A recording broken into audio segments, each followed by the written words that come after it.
अब हमने ये देखा कि देकार्त जो है वह ईश्वर की सत्यनिष्ठा से बाह्य जगत की वास्तविकता को सिद्ध करने का प्रयास करते हैं। तो इस प्रयास में सबसे पहले हम ये देखते हैं कि देकार्त ईश्वर के अस्तित्व को किस प्रकार से सिद्ध करते हैं। क्या उनके पास तर्क है जिसके आधार पर देकार्त ईश्वर के अस्तित्व को सिद्ध करने का प्रयास करते हैं। देकार्त ऐसा कहते हैं कि भावनाएं जो हैं वो तीन प्रकार की होती है। आत्मजात, स्वरचित और बाह्य जगत से उत्पन्न। तो आत्मजात जो भावनाएं होती है उनका संबंध जो होता है वह शाश्वत, पूर्ण और सर्वज्ञानी और सर्वव्यापक सत्ता से होता है। अब ये प्रश्न उत्पन्न होता है कि ये जो पूर्ण सत्ता की भावना है वो मेरे अंदर उत्पन्न किसने की? कौन सी ऐसी शक्ति है जिसने मेरे अंदर इस पूर्ण सत्ता की भावना को उत्पन्न किया? एक जो हम सिद्धांत दर्शन में बार बार समझते आए हैं, कार्य कारण का सिद्धांत। तो पूर्ण सत्ता की भावना मुझे अपने अंदर दिखाई देती है, महसूस होती है। ये भावना जो है वह कार्य है। तो इस कार्य का कोई ना कोई कारण अवश्य होना चाहिए। जितना सबल कार्य है उतना ही सबल कारण भी होना चाहिए। तो इसी को हम कार्य कारण का सिद्धांत भी कहते हैं। तो अब हम ये देखते हैं कि मैं स्वयं इस भावना का कारण नहीं हो सकता, क्योंकि मैं तो अपूर्ण हूँ। और मैं जब अपूर्ण हूँ तो मैं पूर्ण सत्ता की भावना अपने अंदर उत्पन्न नहीं कर सकता। तो ये जो पूर्ण सत्ता की भावना है वो मेरे अंदर उत्पन्न जिसने की है वह पूर्ण सत्ता ही हो सकती है।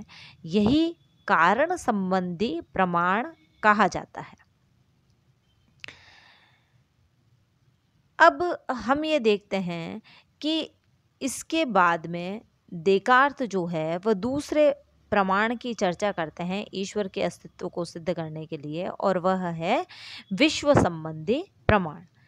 ये जो विश्व संबंधी प्रमाण है इसके द्वारा हम एक बात को स्पष्ट करने की चेष्टा करते हैं, वह ये कि मेरा कारण कौन है। मैं इस संसार में जो विद्यमान हूँ, मेरे होने का, मेरे अस्तित्व का कारण कौन है। तो हम ये देखते हैं कि वैसे हम अपने माता पिता को अपना सृजनहार मान लेते हैं, परंतु उनका कारण फिर कौन है, उनका कारण कौन है। इस प्रकार से एक अनवस्था दोष उत्पन्न हो जाता है। तो बाह्य वस्तुओं का जो निर्माण है वो किसने किया?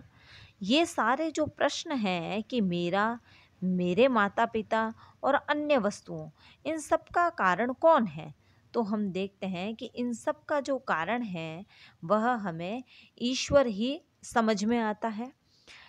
क्योंकि यदि व्यक्ति स्वयं अपनी सृष्टि करता तो वह अपने आप को पूर्ण बनाता, परंतु व्यक्ति पूर्ण नहीं है। उसे अपनी अपूर्णता का, अपने सीमितता का अनुभव होता है। तो फिर उसका कारण उसके माता पिता होते, परंतु उनकी जो संरचना है, उनका जो शक्ति है वह भी सीमित है। इस कारण वो भी मुझे पूर्ण नहीं बना सकते। और उन एक और समस्या उत्पन्न होती है, वह यह कि जो मेरे माता पिता हैं उनका कारण कौन है, तो वह भी एक अनवस्था दोष को भी उत्पन्न कर देती है। इस प्रकार से एक स्वयंभू पूर्ण ईश्वर को ही हम संसार की सभी वस्तुओं का कारण मानना पड़ता है, और इसके द्वारा ही हम अनवस्था दोष से बच सकते हैं। इसके बाद में हम एक बहुत मुख्य प्रमाण की ओर अग्रसर होते हैं, और वह प्रमाण है तात्विक प्रमाण, जो देकार्त के दर्शन की अत्यंत महत्वपूर्ण विशेषता है।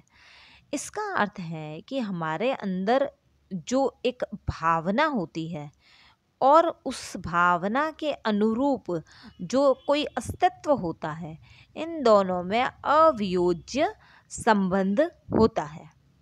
अब ये जो प्रमाण है, तात्विक प्रमाण या तत्व संबंधी प्रमाण या ऑन्टोलॉजिकल प्रमाण हम इसको कह सकते हैं, इस प्रमाण की विस्तार से व्याख्या जो है हम नेक्स्ट वीडियो में करेंगे।